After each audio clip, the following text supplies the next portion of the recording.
Sir అందరికీ నమస్కారం అండి. ఎంత ధైర్యం అండి వాడికి, చంపేసి ఎంతోమంది కలిసి చంపేసి ఒక్కడు చంపగలరండి మనిషిని, ఒక్కడు కొట్టగలరండి? చంపి ఆ శవాన్ని తీసుకొచ్చి డోర్ డెలివరీ చేసి బ్రతికుంటే ఆసుపత్రికి తీసుకెళ్ళండి మాట కూడా ఎంత అహమండి అతనికి, ఆ ఎమ్మెల్సీకి ఎంత పొగరండి, ఆ ఎమ్మెల్సీకి ఎంత అహంకారం అండి ఆ ఎమ్మెల్సీకి. దీనంతటికి కారణం జగన్మోహన్ రెడ్డి గారు, మీ వత్తాసు, మీ మద్దతు,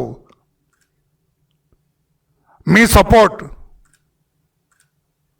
మీ అనుకూలత, దీనివల్ల అతనికి అంత పొగరు. బ్రతికుంటే ఆసుపత్రికి తీసుకెళ్ళండి, చస్తే శ్మశానానికి తీసుకెళ్ళండి అని అక్కడ పడేసి వెళ్ళిపోతే పోలీసులు ఏం చేయాలండి? ఎంత దరిద్రంగా చేశారండి పోలీసులు. ఎందుకంటే ఆ పోలీసులకి, ఆనాటి ఆ పోలీసులకి, ఈ కేసులో దర్యాప్తు చేసిన పోలీసులకి, ఈ కేసులో దాన్ని పర్యవేక్షించిన పోలీసులకి ఎందుకండి మీకు ట్రైనింగ్? ఎందుకంటే చట్టం మీకు? అందుకే మేము అడుగుతున్నాం, సాక్షాత్తు సుప్రీంకోర్టు ఆదేశించిన నేపథ్యంలో ఇప్పటికే ప్రస్తుత గౌరవ ముఖ్యమంత్రి గారు, దళితుల అభ్యున్నతి కాంక్షించే చంద్రబాబు నాయుడు గారు ఇప్పటికే 4 పోలీసు అధికారులను సస్పెండ్ చేశారు.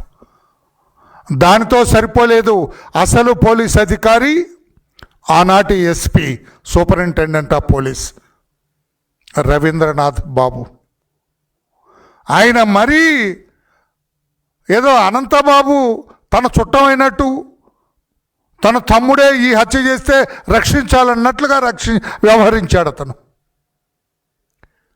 ముద్దాయిని కూడా అనంతబాబు గారు అని అతను వ్యాఖ్యానించటం, అతను ఏ రకంగా ఈ కేసులో అనంతబాబును, ముద్దాయిని, మర్డర్ చేసిన ముద్దాయిని రక్షించటానికి తాపత్రయపడ్డాడో అర్థమైంది. ఆ ఎస్పీ గురించి మేము అంతకంటే లోతుకు వెళ్ళదలుచుకోలేదు. దళిత వర్గాలందరూ కూడా ఆ ఎస్పీ మీద చాలా కోపంగా ఉన్నాయి. ఆ రోజున ఆ ఎస్పీ ఈ కేసులో కుమ్మక్కయ్యాడు, ముద్దాయికి సపోర్ట్ చేస్తూ ఉన్నాడు, జగన్మోహన్ రెడ్డి చెప్పు చేతల్లో చేస్తూ ఉన్నాడని మేమంతా రోడ్డు మీదకి వచ్చి ఆందోళన చేశాం. అదే ఈ రోజున ఖాకీ ఖద్దరు కుమ్మక్కైందని గౌరవ సుప్రీంకోర్టు చెప్పింది. ఆ రోజున ఐజీగా ఉన్న వ్యక్తి పర్యవేక్షించాడు ఈ కేసుని. ఆయన ఆ రోజు రాష్ట్ర డీజీపీగా సుప్రీంకోర్టు కామెంట్ చేసింది, ఆనాడు ఉన్న డీజీపీగా ఉండటానికి అర్హత ఉందా? ఆనాటి డీజీపీకి డీజీపీగా ఉండే అర్హత ఉందా అని సాక్షాత్తు సుప్రీంకోర్టు వ్యాఖ్యానించింది. పర్యవేక్షించిన అధికారులు ఏం చేస్తున్నారని చెప్పింది. మేము అందుకే గౌరవ సీఎం గారిని కూడా దళిత వర్గాల తరఫున మేము కోరుతున్నాం, అయ్యా థ్యాంక్స్ టు యూ, ఇప్పటికే 4 పోలీస్ అధికారులని, సంబంధిత అధికారులను సస్పెండ్ చేశారు. ఆ ఎస్పీ రిటైర్ అయ్యారు, అయినా వదలటానికి లేదు అతన్ని. అక్కడ రేంజ్ ఐజీ ఎవరున్నారో అతను కూడా ఈ కేసులో ముద్దాయికే మద్దతు పలికాడు, అతన్ని వదలటానికి లేదు. రాష్ట్ర డీజీపీగా ఉండి ఈ కేసును నీరుగార్చిన డీజీపీని కూడా వదలటానికి లేదు. సాక్షాత్తు సుప్రీంకోర్టే వ్యాఖ్యానించింది కనుక వీరందరి మీద కూడా చర్యలు తీసుకోవాలి. చర్యలు తీసుకోవటమే కాకుండా ఆనాడు జగన్మోహన్ రెడ్డి గారి అధికార దాహానికి గురైన దళిత బాధితులు చాలామంది ఉన్నారు.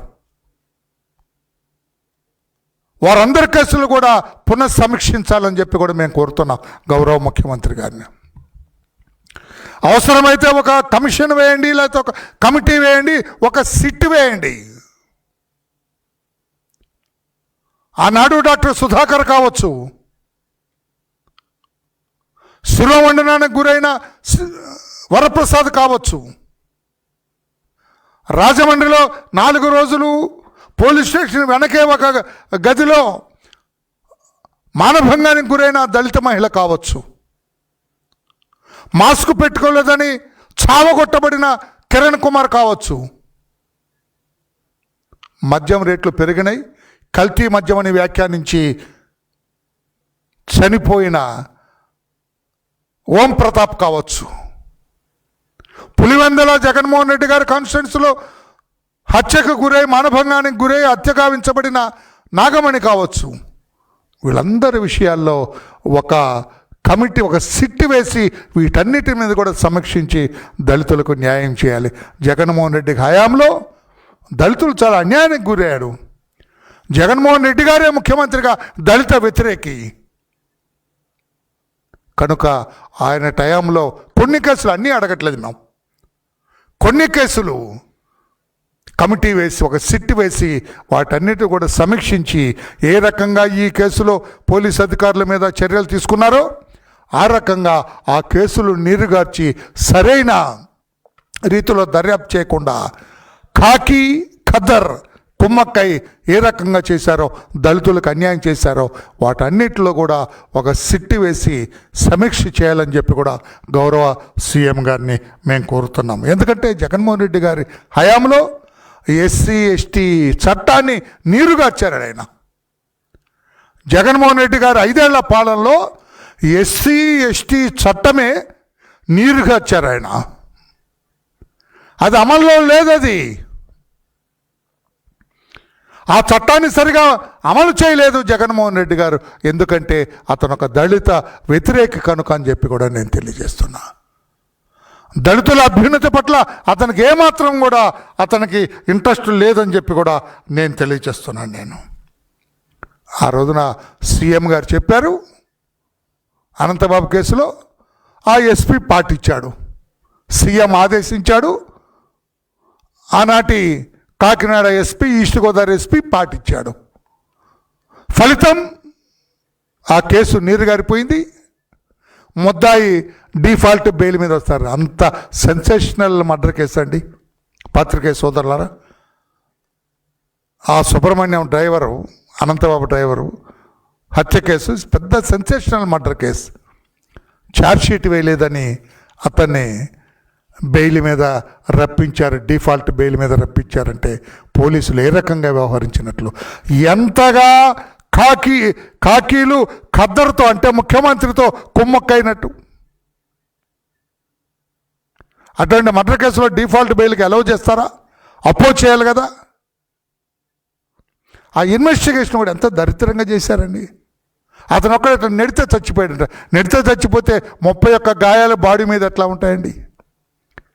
ఆ కారు సీసీ ఫుటేజ్లు అన్నింటిలో కూడా అతని భార్య ఉంది. దర్యాప్తు అంతా కూడా ఏకపక్షంగా ఇంట్లో టేబుల్ ఇన్వెస్టిగేషన్ చేసినారు వాళ్ళు. ఎక్కడికి వెళ్లకుండా, ఏది పరిశీలించకుండా రూములో కూర్చొని దర్యాప్తు చేసి అనంతబాబుకు అనుకూలంగా వ్యవహరించారు జగన్మోహన్ రెడ్డి గారి పంపున. అందుకే వాళ్ళందరి మీద, పై అధికారుల మీద కూడా చర్యలు తీసుకోవాల్సిన అవసరం ఉంది. ఒక సిట్ వేసి మిగతా కేసుల్లో కూడా సమీక్షించాలని చెప్పి కూడా మేము కోరుతున్నాం. లేకపోతే ఎలా అవుతుంది? సాక్షాత్తు సుప్రీంకోర్టు టేకప్ చేసిన తర్వాత, సుప్రీంకోర్టు కామెంట్ చేసిన తర్వాత వీటన్నిటిని సమీక్షించవలసిన అవసరం కూడా ఉందని చెప్పి కూడా గౌరవ సీఎం గారికి మేము విజ్ఞప్తి చేస్తున్నాం. దళిత సోదరులకు 27 పథకాలు రద్దు చేశాడండి జగన్మోహన్ రెడ్డి గారు. ఎందుకు అలా చేశాడో నాకు అర్థం అవ్వట్లేదు. ఎప్పుడు కూడా ముఖ్యమంత్రి అయిన తర్వాత అతను దళితులు మాకు బంధువులు అని చెప్పుకున్న నేపథ్యంలో ఆనాడు అంతకుముందు చంద్రబాబు గారు చేసిన అంటే ఇంకా ఎక్కువ చేస్తానని చెప్పి చేయవలసింది పోయి చంద్రబాబు గారు దళితుల పక్షాన చేపట్టిన పథకాల్లో 27 పథకాలు రద్దు చేశారు. 28 కోట్ల రూపాయలు ఎస్సీ కార్పొరేషన్ దారి మళ్లించి నిర్వీర్యం చేశారు. దళితుల మీద జగన్మోహన్ రెడ్డి గారి హయాంలో దాడులు పెరిగినాయని సాక్షాత్తు రాజ్యసభలో ఆనాటి కేంద్ర మంత్రి చెప్పడం జరిగింది. నేనంటున్న వరలరామయ్య అంటున్న మాటలు కాదు, సాక్షాత్తు రాజ్యసభలో కేంద్ర మంత్రివర్యులు జగన్మోహన్ రెడ్డి గారి హయాంలో ఆంధ్రప్రదేశ్ రాష్ట్రంలో దళితుల మీద దాడులు పెరిగినాయని చెబితే జగన్మోహన్ రెడ్డి గారు మీరు దళిత ద్రోహి కాదా, దళిత వ్యతిరేకి కాదా, దళితులను ఊచకోత కోయించిన వ్యక్తి కాదా మీరని చెప్పి కూడా నేను అడుగుతున్నాను. మీ హయాంలో దళితుల మీద 56,981 దాడులు జరిగినాయి. 192 మంది దారుణంగా హత్య గావించబడ్డారు. కాదని చెప్పే ధైర్యం ఉందా? ఈ ఫిగర్స్ కరెక్ట్ కాదని చెబుతారా? అందుకే మీరు దళిత ద్రోహి జగన్మోహన్ రెడ్డి గారు అని చెప్పి నేను అడుగుతున్నాను. వీళ్ళందరూ కూడా మరణాల మీద, ఈ దళితుల మరణాల మీద ఒక సిట్టు వేయాలని చెప్పి కూడా నేను తెలియజేస్తున్నా. ముఖ్యమంత్రి గారిని నేను కోరుతున్నా, ఈ రకంగా జగన్మోహన్ రెడ్డి గారు ఒక్కసారి ఆలోచన చేయండి.